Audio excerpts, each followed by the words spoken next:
ایک حدیث پاک حضور اکرم صلی اللہ علیہ وسلم نے ارشاد فرمایا کہ سب سے بڑی خیانت یہ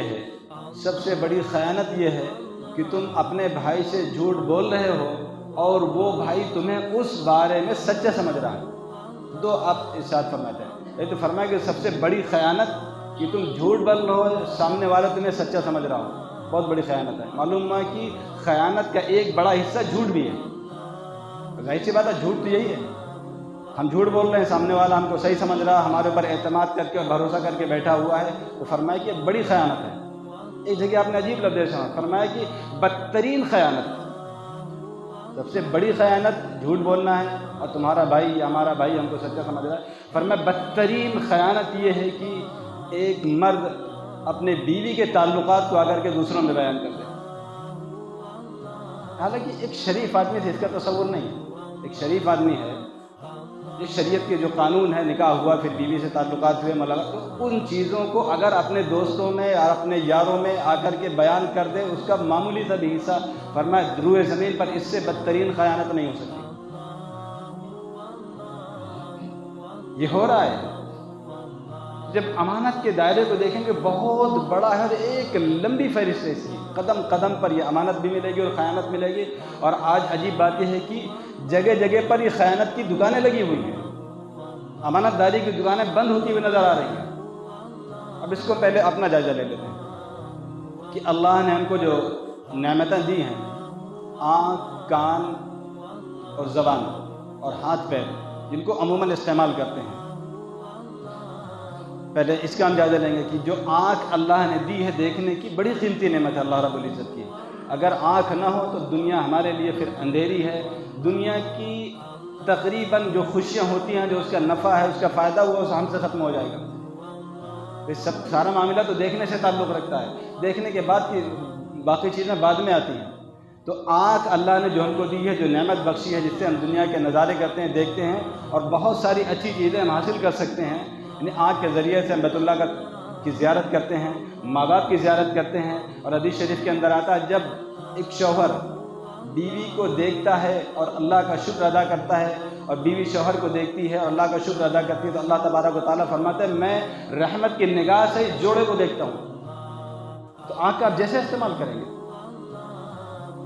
تو جس طریقے سے ہم آنکھ کا استعمال کریں گے تو اس کا نفع ملے گا، اور اگر ہم نے اس کا غلط استعمال کیا تو پھر اس کا نقصان بھی ہوگا۔ ایک حدیث شریف میں رسول اکرم صلی اللہ علیہ وسلم نے فرمایا کہ جس شخص نے اپنی آنکھ کو غلط چیزوں کو دیکھنے سے بچا لیا، ان چیزوں سے جس کو اللہ نے منع کہ بچا لیا، تو پھر اس کے دل میں ایسا ایمان عطا کروں گا، اس کو ایسا ایمان عطا کروں گا، اس کی مٹھاس دل میں محسوس کرے گا۔ یعنی ہم آنکھ کی حفاظت کر رہے ہیں، ایمان اتنا طاقتور ہو جائے گا کہ اس کی لذت محسوس ہونا شروع ہو جائے گی اور دل میں محسوس کرنے لگے گا بندہ۔ حکیم اختر صاحب دامت برکاتہ فرماتے ہیں کہ اصل معاملہ کیا ہے، جب آنکھ سے انسان ممنوعات کو دیکھتا ہے، جن سے شریعت نے منع کیا ہے، تو اس کی لذت دل محسوس کرتا ہے۔ آنکھ کے پاس لذت نہیں ہے، آنکھ تو تصویر دیکھے گا، دل کو بھیجے گا، دل اس کی لذت کو محسوس کرتا ہے۔ جب ہم اس پر پابند ہو جائیں گے، آنکھ کو بچانا شروع کر دیں گے، تو یہ جو ہم نے پابندی اٹھائی ہے کہ دل لذت لے رہا تھا پہلے بری چیزوں سے، اس کے بدلے میں ایمان ملے گا، اس کی لذت پھر دل محسوس کرے گا، اس کا بدلہ اللہ کی طرف سے۔ حکیم اختر صاحب فرماتے ہیں کہ اب تو قدم قدم پر جو ہم گھر سے باہر نکلیں گے تو ایمان کو بڑھانے کی بھی دکانیں لگی ہوئی ہیں، جہاں پر نظر جا سکتی ہو اور وہ ممنوعات ہے، ناجائز ہے، اپنی نظر کو بچائیں اور دل میں ایمان کی لذت محسوس کریں۔ تو یہ آنکھ اللہ کی بڑی نعمت تھی، آنکھوں کا صحیح استعمال کرنا یہ امانت ہے، اور آنکھوں کو غلط جگہ پر استعمال کرنا یہ امانت میں خیانت ہے۔ یہ ہماری ذمہ داری ہے کہ ہم امانت میں خیانت کر رہے ہیں، اور یہ بھی ایک بڑا حصہ ہے امانت کا۔ اس کی پوری طرح آپ خود سمجھ سکتے ہیں کہ جو آنکھیں ہم استعمال کر رہے ہیں وہ کہاں جا رہی ہیں ہماری۔ اسی طریقے سے اللہ رب العزت نے ہم کو کان دیے ہیں، ہم کان کے ذریعے سے اچھی باتیں بھی سن سکتے ہیں، بری باتیں بھی سن سکتے ہیں۔ اچھی باتوں میں بھی اللہ نے ایک لذت رکھی ہوئی ہے، اور دنیا کے جو بری باتیں، خرافات ہیں، ان میں بھی ایک لذت ہے، اگرچہ وہ کمزور ہے اور ناپائیدار ہے، لیکن جب دل بگڑتا ہے تو پھر یہ بری چیزوں میں لذت محسوس ہوتی ہے، اسی لیے منع کیا گیا۔ تو ان کانوں کو بری باتوں کی بھی لذت ہے اور اچھی چیز کی بھی۔ البتہ یہ جو دل ہے، سب کا تعلق دل سے ہے، اس کو ایک لذت کی عادت ہے، اس کو لذت چاہیے۔ ہم اگر ان کانوں کے ذریعے قرآن کریم کی تلاوت اور نبی کی احادیث میں لذت محسوس کریں گے، یا اپنے وظائف اور ورد کے اندر لذت اس کو دیں گے، تو یہ دل اس لذت کو محسوس کرے گا۔ اور اگر ان گانے بجانے کی لذت دیں گے تو اس سے لطف اٹھانا شروع کر دے گا۔ دل کو تو لذت چاہیے، وہ تو لذت کا بھوکا ہے۔ اب یہ ہمارے اختیار میں، ہمارے ہاتھ میں ہے کہ کون سی لذت کا عادی بنا رہے ہیں اس کو۔ جس لذت کا عادی ہو جائے گا پھر وہ اس میں وہ مزے لینا شروع کر دے گا۔ تو کان کا صحیح استعمال، کان کو غلط چیزوں سے سننا، وہ غلط چیزیں کیا ہیں وہ سب ہم کچھ جانتے ہیں۔ اس میں سب سے بڑا درجہ آتا ہے غیبت کا۔ غیبت کرنا، غیبت سننا دونوں حرام ہیں۔ گانے بجانے ہیں، اس کے عادی ہوتے جا رہے ہیں، اور یہ ہمارے یہاں بالکل پھیل چکا ہے۔ اس کو بتانے کی زیادہ ضرورت نہیں کہ ہم غلط چیزیں کیا کیا سن رہے ہیں اور حالات ہمارے ساتھ کیا بنتے جا رہے ہیں۔ اسی طریقے سے زبان کا استعمال، زبان اللہ نے دی ہے، اور زبان صحیح استعمال کرے گا تو ایک نیکیوں کا ذخیرہ ہے جس کا تعلق تقریباً زبان سے ہے۔ ہم نماز پڑھیں گے تو بھی اس کا زبان سے تعلق ہے، قرآن کریم کی تلاوت کریں گے اور سچ بولیں گے، بھلائی کی باتیں کریں گے، یہ سب زبان سے ہے۔ اس کے خلاف جائیں گے تو زبان کے گناہ شروع ہو جائیں گے ہمارے پاس۔ اس طرح تو جو چیزیں ہمارے ہاں اکثر معاشرے میں پھیلی ہوئی ہیں، یعنی باتیں جتنی زیادہ ہوں گی اگر وہ شریعت کے مطابق ہیں تو وہ امانت کے اندر آ جائیں گی، اور اگر غلط استعمال کر رہے ہیں تو خیانت آ جائے گی۔ اسی میں جھوٹ بھی ایک امانت میں خیانت ہے۔ جھوٹ ہم زبان سے بولتے ہیں، اشاروں سے بھی ممکن ہے، لیکن جھوٹ کا ایک بڑا حصہ زبان سے ہی پایا جاتا ہے۔ جو میں نے حدیث بیان کی کہ ایک ہمارا بھائی ہے، وہ ہم کو سچا سمجھ رہا ہے، ہم جھوٹ بول رہے ہیں، تو جھوٹ بھی ایک خیانت ہے امانت میں، جو اللہ رب العزت نے ہم کو زبان کی طاقت دی ہے، زبان کی صلاحیت دی ہے۔ کوشش یہ ہو کہ اس کو ہم صحیح جگہ پر استعمال کریں، ورنہ ایک آپشن اور بھی رسول اکرم صلی اللہ علیہ وسلم نے ہم کو دیا ہے، فلیقل خیرا اور لیصمت کا، کہ زبان کا استعمال کرنا ہے تو اچھی جگہوں پر کرو، اور اگر نہیں کر سکتے ہو تو چپ رہو۔ یہ زبان کے اندر صلاحیت ہے، کانوں کے اندر تو نہیں ہے۔ آپ کان کو آپ اچھی بری باتوں سے آپ دور ہو سکتے ہیں، لیکن چاہیں کہ کان سننا بند کر دیں یہ بہت مشکل ہوتا ہے۔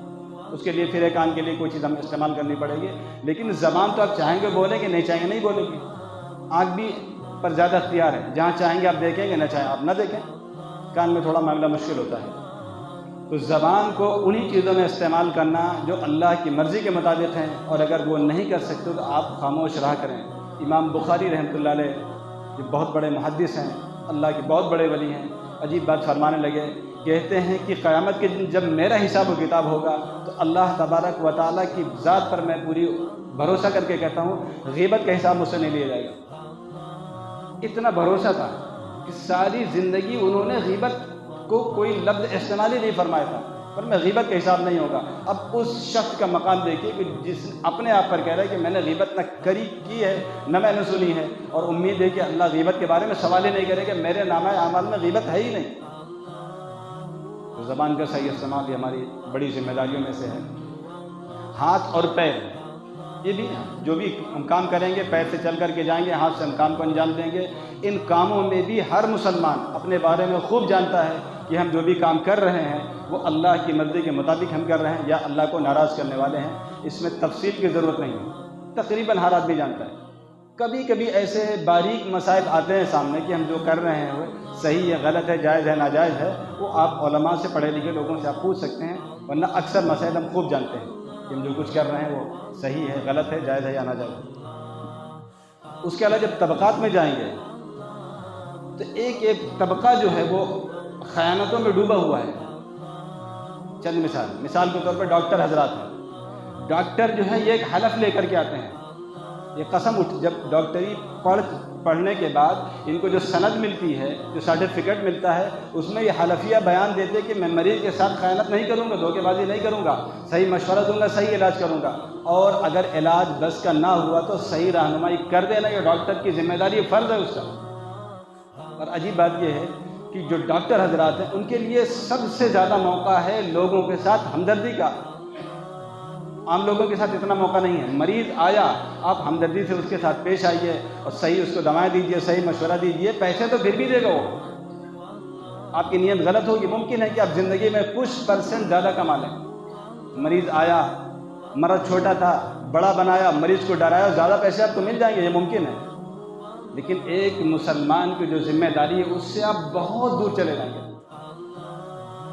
یہ آپ نفاق کے گڑھے میں گرتے ہوئے جا رہے ہیں۔ حضور اکرم صلی اللہ علیہ وسلم نے فرمایا آیت المنافق ثلاث اذا حدث کذب واذا اؤتمن خان واذا وعد اخلف۔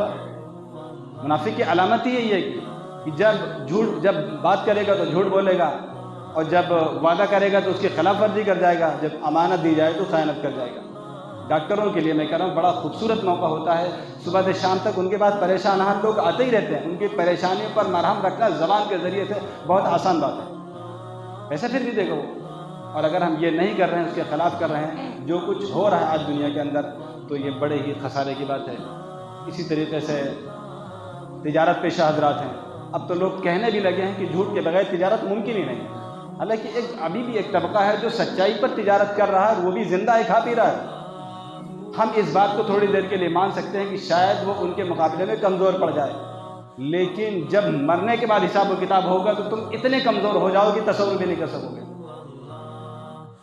فسوف تری اذا انکشف الغبار فصل تحت رجلک حمار، جب یہ آگ کے پردے کھل جائیں گے اور آخرت کے مناظر سامنے آ جائیں گے، پھر تمہیں پتہ چل جائے گا کہ دنیا میں تم گدھے پر سوار تھے کہ گھوڑی کی سواری کر رہے تھے۔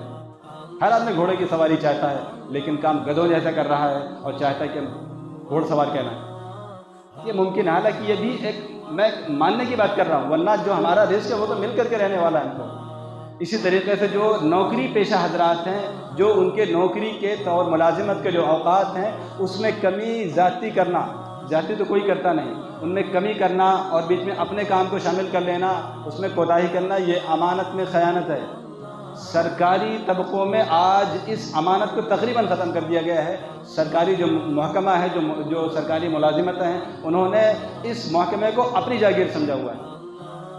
یہ جو غیر کر رہے ہیں اس سے فرق نہیں پڑتا، ایک مسلمان جب وہاں پر پہنچے پھر وہ یہ کرنے لگے تو یہ بڑی شرم کی بات ہے کہ ایک نبی آخر الزمان صلی اللہ علیہ وسلم کا امتی ہے، آپ کا نام لینے والا ہے، ہوٹلوں پر بیٹھ کر کے دعوے داری بھی پیش کرتا ہے اللہ کے نبی کی محبت کی، لیکن جب کام کرنے پر آتا ہے تو غیر شرمندہ کہ ایک مسلمان یہ کر جائے گا۔ تھوڑے سے کچھ اشارات ہیں، بڑی لمبی تفصیل ہے، اور یہ امانت کا جب ہم اس کا پھیلائیں گے، اس کو کھولیں گے تو بہت کچھ نظر آ جائے گا۔ اللہ تبارک تعالیٰ تمام مسلمانوں کو امانت میں خیانت کرنے سے اور جھوٹ سے اور غیبت سے اور تمام برائیوں سے محفوظ فرمائے۔ وآخر دعوانا الحمدللہ رب العالمین۔